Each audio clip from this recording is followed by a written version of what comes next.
All right, go ahead. Let's pull up the Facebook campaign. I'll walk you through it. All right, so just go ahead and create. Yeah, so we're gonna do kitchen remodel for that company we did for Google Ads. So then I would start with a lead, because that's what I want to get. The buying type, do you want me to go with auction or reservation? Yeah, auction, leads. Manual. Manual. Yeah. It's just another way they're gonna try and get you to spend more money. I'll point out all the little traps like that. All right. Create template. You can skip this. You only have to worry about that for like real estate or politics, really. Oh no, there's some other things. You're at the ad set level. Yeah. So I really like, it used to be called CBO, campaign budget optimization. Now it's called Advantage Campaign Budget. This is the only thing, like, you want to avoid that star. That star means Facebook wants more money at your expense, except for this setting. Except for this one. So this one's yeah, turn on. Yeah. So I like they put that little logo on how to avoid wasting money. Budget scheduling, I would ignore that because it's already doing that automatically. A/B test, you never want to use A/B test to do an A/B test. You do it yourself because their A/B tests are so weird and not flexible. Just skip that. All right. 20 is fine. All right, so just next. And see in the top right, add Advantage Plus with that little logo. Creative. Oh, that's at the ad level. Some of those are helpful. Some of them are weird. So conversion location. So if we're going to do this on a landing page, it's going to be website. Or just website. Yeah. So instant forms are interesting. They're very low quality leads. They convert on Facebook, so they never leave Facebook. I've found a way to make them work, and it took a lot of work. I had to use pre-qualifications. I had to ask certain questions on budget. Eventually, I found like the winning formula, but ideally for clients, you just want to send them to the website. You're going to get the highest quality lead. You know, if someone's not willing to check out your site and what you have to say, they're not really that interested. So those are really the two main ones, website and instant forms. Anything else on here, I've tested sparingly and it's just hasn't worked. Like calls don't really work. I don't know. It just haven't worked. Maybe there's a strategy, but I don't see anyone really doing it. So performance goal, maximum number of conversions. So that's kind of like in Google, when we were talking about the bid strategy. Eventually, when it gets more data, that value will become there, and then you can do like value-based bidding. But all that other stuff you don't want, because most of the time we're going to be doing lead generation or we're going to be doing sales for e-commerce. So max number of conversions to start. So then just leave this default one. So this pixel, this is like technical stuff. So for the sake of this video and starting off, we'll have the web design team do the technical stuff, create the pixel and all that. So you don't have to worry. You can click create just so you know what's going on here. Just do a here test or something. I'm probably just going to put I don't have a website and just leave it as that. Write the code, a metapixel only, install manually. This is just, it really is just a copy and paste. It's nothing crazy. Or you can click that email instructions and send it to our web developer. All right. Close out of that real quick. So then what? I would just copy the code? Yeah, it's going to say install this in the head of your website. Copy, paste. That's it. Run it on every page globally. So what will happen is like a form, if someone fills out the form, it will redirect to /think-u. And then you install like a little extra code, copy, paste. It would be called lead and it would only fire on that page. That's really it. So it's the hard part is just getting access to the site and then learning where to install it. We're not a one-man band anymore. I've done both on my own, but we can have someone else do this part now. So we can just focus on the ads. You don't even have to design the ads, just the management, like the graphic design, ChatGPT or someone on our team can do it. Would I turn on the automatic advanced matching or would I just leave that off? Oh yeah, you'd want to put that on. I can't see your screen though, so. It's not showing? It's so much harder to install Conversion API without a plugin. A plugin is like for WordPress. WordPress is a very common website. Most of the sites we've looked at today are WordPress. And WordPress is good is because like you can install little, kind of like, in World of Warcraft, you have add-ons. That's what plugins are. WordPress is like CurseForge or something.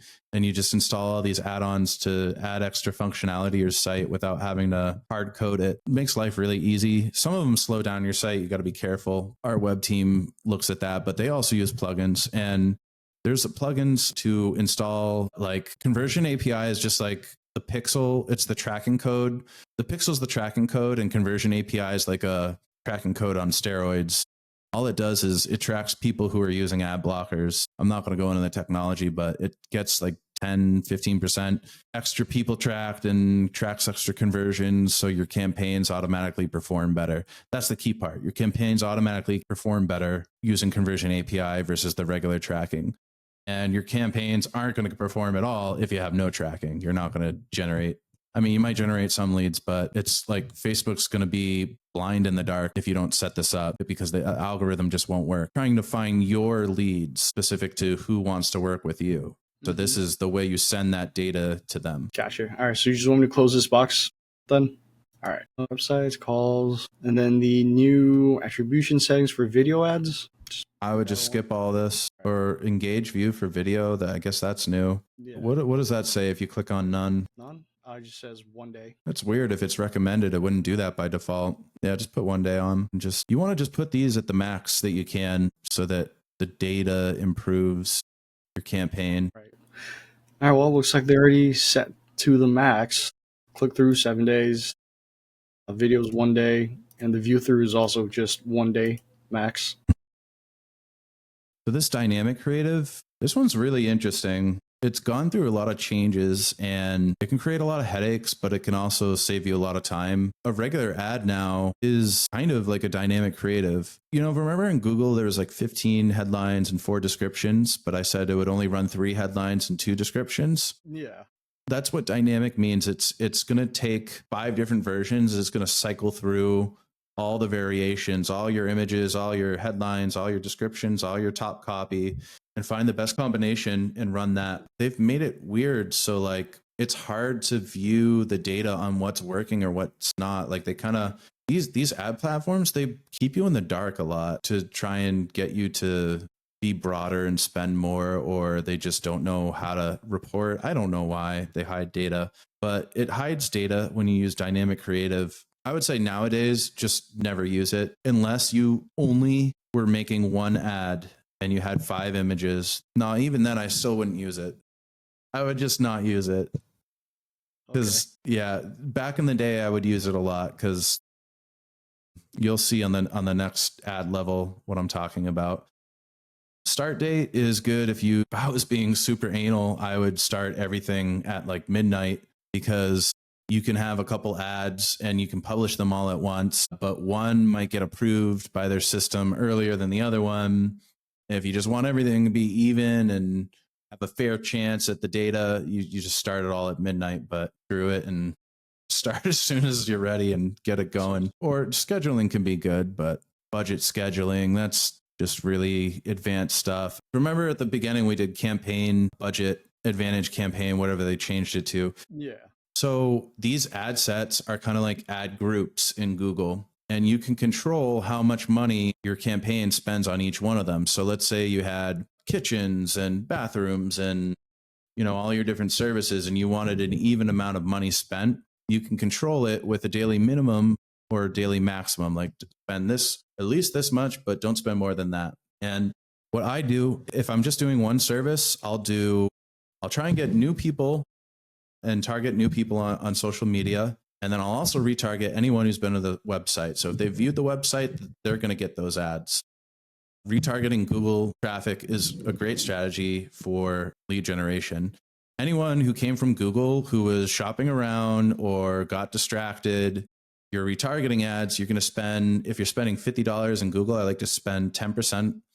So I'd spend $5 a day, or 5%, $2.50, sometimes up to 20, depends on how much traffic there is. But like 5 to 15% is usually good of your top funnel. Retargeting would be bottom funnel. Steps in the funnel, like they're clicking first, they come to your website, they leave, you bring them back with retargeting. That's a step below in the funnel. So I would set like a daily maximum 5, and then for retargeting, and then for top funnel ads, I would put like 45. So the budget's 50, 45 for top funnel, 5 for 10% for retargeting. And that is good, because if you spend too much in retargeting, it's such a small audience that, like, let's say you get 200 clicks, you're constantly advertising to 200 people versus like a potential audience pool of millions or 100,000. So your ad's going to get old really fast. So that's why we do 10%, kind of evens out. Like your top funnel $45 ad, it's feeding the audience size of the retargeting. Something I use social media for, it's great for retargeting. So let's say I'm split testing a couple different things like green apples, red apples, orange apples, and I have an ad set for each, and I really want to force like the test with certain amount of spend. I would say, daily minimum 8, daily max 12 for 3 of them. So that'll be 36 max or 24 minimum. Let's say the budget's $50. I like to give Facebook also a little bit of extra control, but not entirely full control of the budget.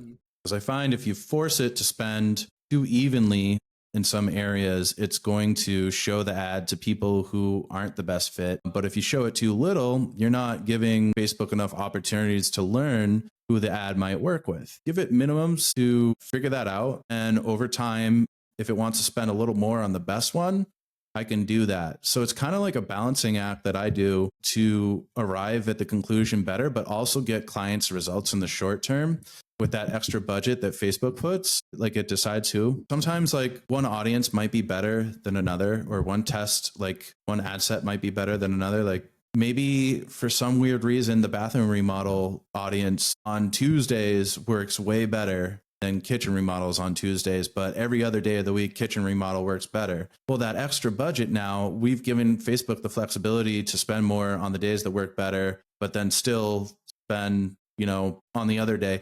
I'm just thinking like there's so many moving pieces to this. You want a little bit of control, but you also want that really complex algorithm to have some control. And part of being a good ad manager is positioning and setting up your ad campaign to have a balance between both so that you get the answers and the data that you can make, but also giving them control too. Because there's some things they are doing to make money, and there's some things where they are doing it to get you better results. So you can't let them go out of control with the money making, but you need to give them enough to be broad enough to get your results, especially with social media. Because if you are too tight, you're going to get what's called saturation, which means people have seen your ad too often.